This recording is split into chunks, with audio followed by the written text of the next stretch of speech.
before discussing the Compton effect, we need to know that light is a particle, and this experiment proves that radiations are particles.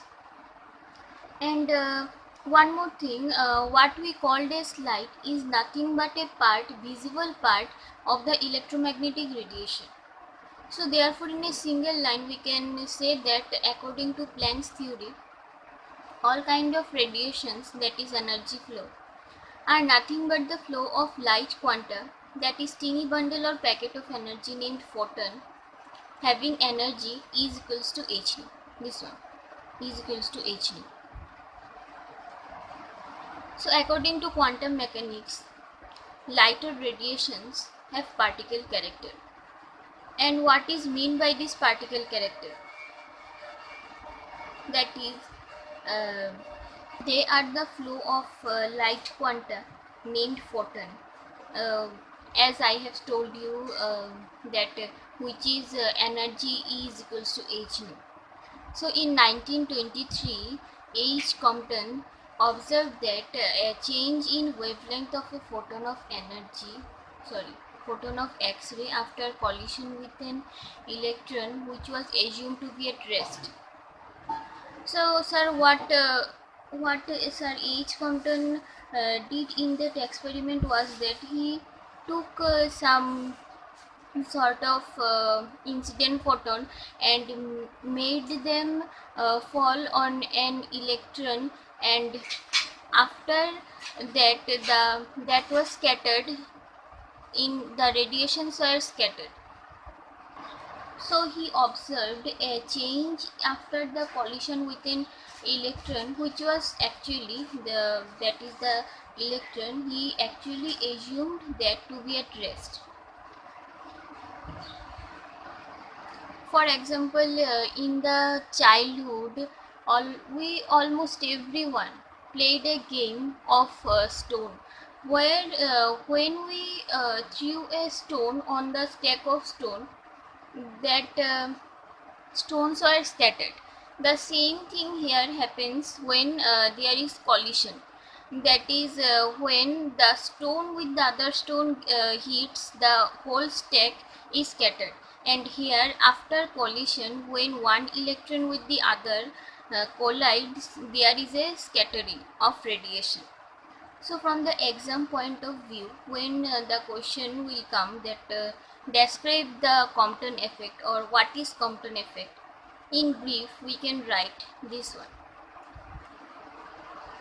When a photon of high energy hν collides with the free electron of the scattered at rest, it transfers some energy to the electron. The scattered photon will therefore have a smaller energy, which we say that hν dash, and consequently a greater wavelength than that of the incident photon. The observed change in wavelength of scattered photon by considering the elastic collisions between the incident photon and the free electron of the scattered material is known as Compton effect. So you can see that what I have discussed so far, whole the thing is written in this simple definition. So now let's illustrate the Compton effect in the diagram given by Sir H. Compton.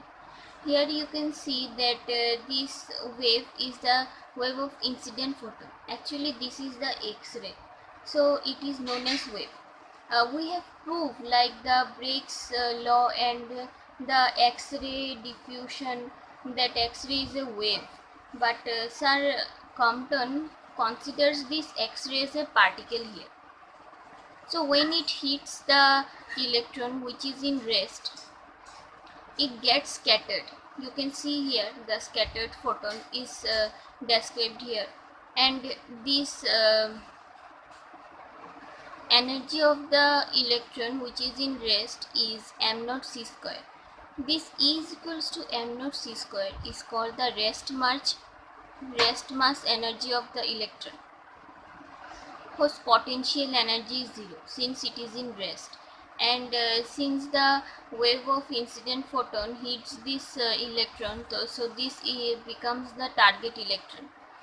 So if there was no scattering, the radiation would go in this path, and this angle is called the angle of deviation. And sorry, I am extremely sorry, this is actually the angle of scattering, and this is the angle of deviation.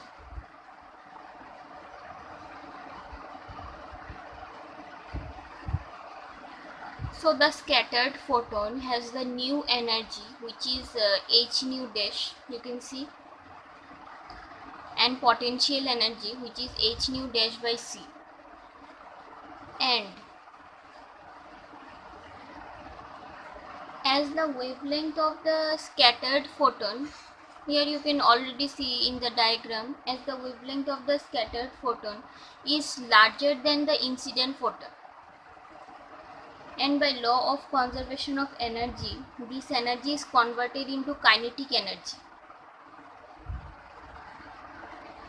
And this is converted into kinetic energy of photon because this electron was at rest earlier, but when it is struck with the incident photon, the kinetic energy, now the kinetic energy is in it. So since wavelength is greater and the frequency becomes lower, so ultimately energy becomes lower, since we know that E is equals to hc by lambda, which is inversely proportional to wavelength. So from the law of conservation of energy, here we can write that energy becomes h nu minus h nu dash. Here h nu, this h nu is the energy of photon,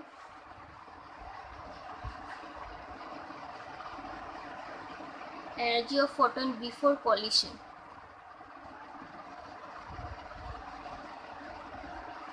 and this h nu dash, it is the energy of photon